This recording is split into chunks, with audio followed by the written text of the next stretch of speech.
दोस्तों, 2012 में न तो दुनिया खत्म हुई, न हम लोगों पर कोई आँच आई। सारा ठीकरा फूटा तो दामिनी पर और दामिनी जैसी और लड़कियों पर। दामिनी हम सब से विदा हो गई इस 2012 में। दोस्तों, दामिनी गई तो हम सब के घरों में जैसे सन्नाटा है, पूरे राष्ट्र में जैसे वीरानी है। सब लोग महसूस कर रहे हैं कि हम सभी के घर से कुछ कोना खाली हो गया है। दामिनी हम सबको कहीं अपना बना के गई। हम महसूस कर रहे हैं दामिनी का सन्नाटा। हम महसूस कर रहे हैं इस वीरानी को जो हमारे घरों तक घुस आई है। मैं इसे बहुत संजीदगी से इसलिए महसूस कर रहा हूँ क्योंकि आज मेरा जन्मदिन भी है और आज ये राष्ट्रीय आघात जिसमें पूरा देश शामिल है, पूरे देश की युवा शक्ति, उनकी भावनाएं ज्वार लेकर सामने आईं, जिससे मजबूर हुए हम लोग अपने घरों में इस सदस्य के खोने से। ऐसा लग रहा है कि जैसे हमारे घर से हमारी बहन, हमारी बेटी, हमारी प्रेमिका, हमारी पत्नी को छीन लिया गया है। ऐसा लग रहा है कि जैसे हमारे घरों में घुसकर अपराधियों ने तांडव किया है। दोस्तों, ये केवल ऐसे हुआ क्योंकि हम सारे लोगों ने अपने आप को दामिनी से जोड़ा। इस सारी घटना से हम लोग अनभिज्ञ नहीं रहे, सारी घटना में हम सहभागी रहे। युवा भावनाओं का ज्वार राजपथ पर दिखा।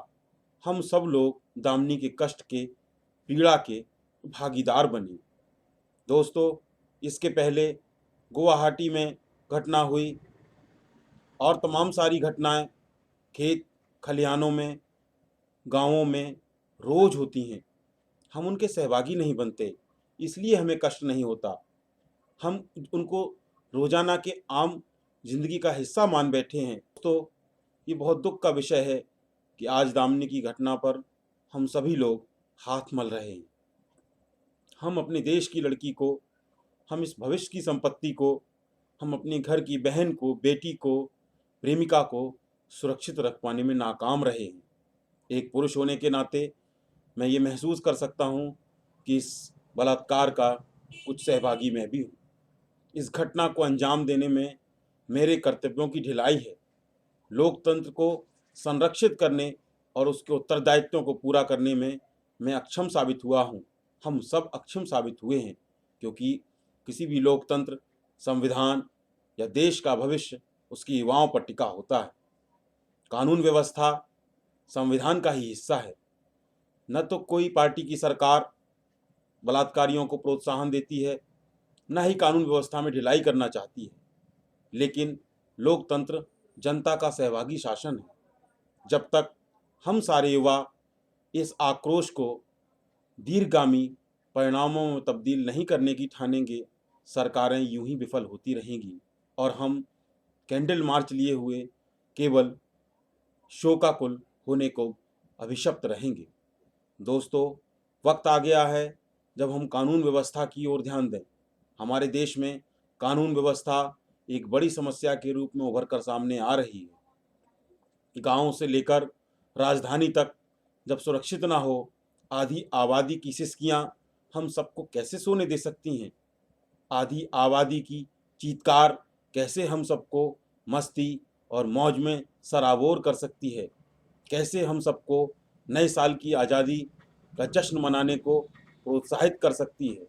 दोस्तों, मैंने ये निर्णय लिया है कि मैं आगे से अपने जीवन में अपराधों के विरुद्ध अवश्य खड़ा होऊंगा।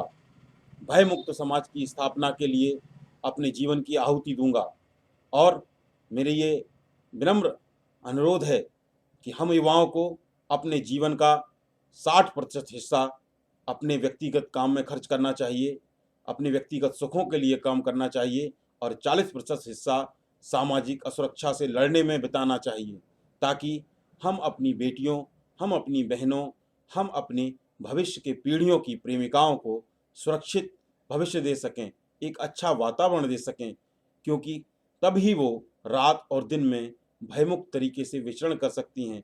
ये देश और समाज में खुशहाली और न्याय के सपने देखें। आइए हम सब इस महान भारतीय सपने को साझा प्रयासों के द्वारा जमीनी आकार देवें। यह सिर्फ आप ही कर सकते हैं। यह कोई कानून या औपचारिक संस्था नहीं कर सकती है। वर्ष 2012 दुनिया के भौतिक खात्मे के लिए घोषित किया जा रहा था, प्रचारित किया गया था। आइए हम अपने मजबूत इरादों और मजबूत आकांक्षाओं के फौलादी भविष्य को तराशें। सामाजिक जड़ता के खात्मे हेतु सच्चे रास्तों की तलाश में रखा गया पहला कदम इस 2012 को बना दें। दामनी का संघर्ष निश्चित रूप से हमें प्रेरणा देता रहेगा।